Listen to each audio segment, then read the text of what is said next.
Hey everyone, my name is Amit and welcome back to my YouTube channel Namaste India, where we tell about the art, culture and the features of our country.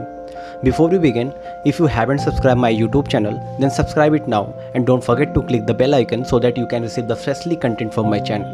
Now let's begin. आज हम बात करेंगे चेन्नई के बारे में, तो चलिए शुरू करते हैं। चेन्नई भारत के तमिलनाडु राज्य में स्थित है। ये तमिलनाडु राज्य की राजधानी भी है। इस शहर को पहले मद्रास के नाम से जाना जाता था।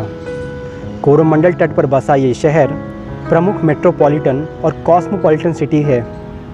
व्यापार, संस्कृति, शिक्षा और अर्थव्यवस्था के नज़रिए से यह दक्षिण भारत के साथ साथ देश का महत्वपूर्ण शहर है। वास्तव में चेन्नई को दक्षिण भारत की सांस्कृतिक राजधानी के तौर पर जाना जाता है।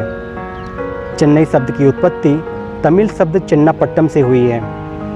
1639 ईस्वी में अंग्रेज़ों ने सेंट जॉर्ज किले के पास इसी नाम से एक शहर की स्थापना की थी।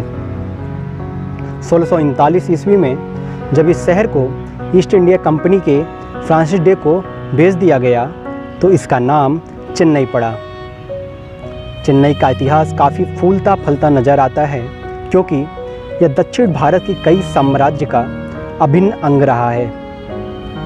ब्रिटिश राज्य के राजनीतिक इतिहास में चेन्नई की महत्वपूर्ण भूमिका रही है और औपनिवेशिक काल से इसकी शुरुआत मानी जाती है। 1664 में British east India company Chennai के तट पर आई और उन्होंने सेंट जॉर्ज किले का निर्माण करवाया। इससे उन्हें फ्रांस के औपनिवेशिक सेना और मैसूर के साम्राज्य के हमले से बचने में मदद मिली। अंग्रेज़ों ने चेन्नई को पूरी तरह से कब्जे में कर लिया और इसे अपना प्रमुख बंदरगाह बनाया। 18वीं शताब्दी के अंत में उन्होंने चेन्नई को अपना प्रेसिडेंसी भी बनाया। अंग्रेजी शासन के दौरान इस शहर को मद्रास कहा जाता था, ये सब हम जान चुके हैं। हालांकि कई लोगों का मानना यह भी है कि मद्रास शब्द मुंदुर राज से निकला है। कुछ लोग तो ये भी कहते हैं कि मद्रास नाम पुर्तगालियों का दिया हुआ है, जो इस स्थान को माड्रे डी डियोस कहते थे। वजह चाहे जो भी हो, पर भारत सरकार द्वारा नाम बदले जाने से पहले लंबे समय तक चेन्नई को मद्रास के नाम से जाना जाता था। कला, शिल्प, संगीत, नृत्य और तमाम तरह के मनोरंजन चेन्नई में हमेशा फूले फले हैं। लंबे समय से यह शहर कई तरह की कलाओं के संरक्षण का काम किया है। कार्नेटिक म्यूज़िक चेन्नई के लोगों की ज़िंदगी का अभिन्न हिस्सा है। यहाँ के लोग प्रसिद्ध संगीतकों से इसे सुनने का एक भी मौका नहीं छोड़ते। चेन्नई में हर साल संगीत आधारित सांस्कृतिक कार्यक्रम मद्रास म्यूजिक सीजन का आयोजन किया जाता है। इस कार्यक्रम में पूरे भारत देश से सैकड़ों की संख्या में कलाकार हिस्सा लेते हैं।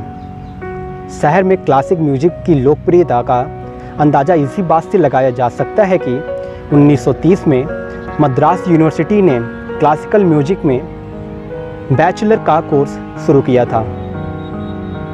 क्रिसमस के समय करोल का गायन भी काफ़ी चर्चित है यहाँ। दिसंबर के समय आप चर्च, स्कूल, कॉलेज और मॉल से आती इन मधुर आवाज़ों को सुन सकते हैं। क्रिसमस से कुछ दिन पूर्व कई युवा मिलकर करोल ग्रुप बनाते हैं और गली गली इसे गाते हैं।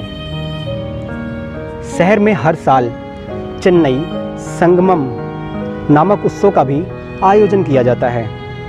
इसमें पूरे तमिलनाडु के कला की झलक देखने को मिलती है। यह त्यौहार हर साल जनवरी में आयोजित किया जाता है। भरतनाट्यम का मुख्य केंद्र होने के कारण चेन्नई में शास्त्रीय नृत्य का आयोजन भी नियमित रूप से किया जाता है। इस नृत्य की शुरुआत तमिलनाडु से हुई थी और यह भारत के सबसे पुराने नृत्यों में से एक है। भरतनाट्यम को पूरे विश्व में ज़बरदस्त तरीके से प्रसिद्धि मिली है।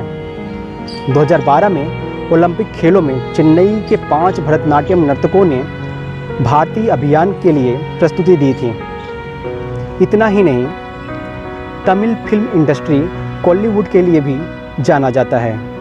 यहाँ हर साल कई फिल्म फेयर का आयोजन किया जाता है, जिसमें न सिर्फ भारत बल्कि विदेशों की भी फिल्में दिखाई जाती हैं। चेन्नई में जेमिनी स्टूडियो, एवीएम स्टूडियो और विजया वाहिनी सहित कई चर्चित स्टूडियो है।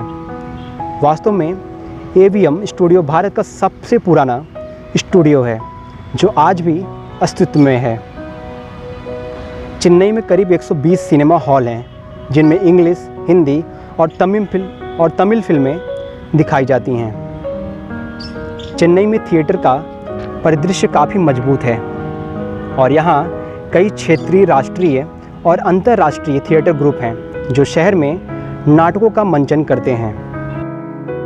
ये नाटकें आमतौर पर राजनीतिक व्यंग, हास्य, ऐतिहासिक और पौराणिक कथाओं पर आधारित होती हैं। यहाँ के कई कॉलेज में थिएटर ग्रुप बना हुआ है जो नुक्कड़ नाटक के जरिए लोगों में जागरूकता बढ़ाने का काम करता है। वैसे ये सभी नाटकें आमतौर पर स्थानीय भाषा में होती हैं, पर कई बार ये अंग्रेजी में भी होती हैं। तो ये रही चेन्नई से संबंधित कुछ प्रमुख जानकारियाँ। उम्मीद करता हूँ आपको वीडियो पसंद आया होगा। वीडियो को पूरा देखने के लिए थैंक यू, शुक्रिया, धन्यवाद। नमस्ते इंडिया।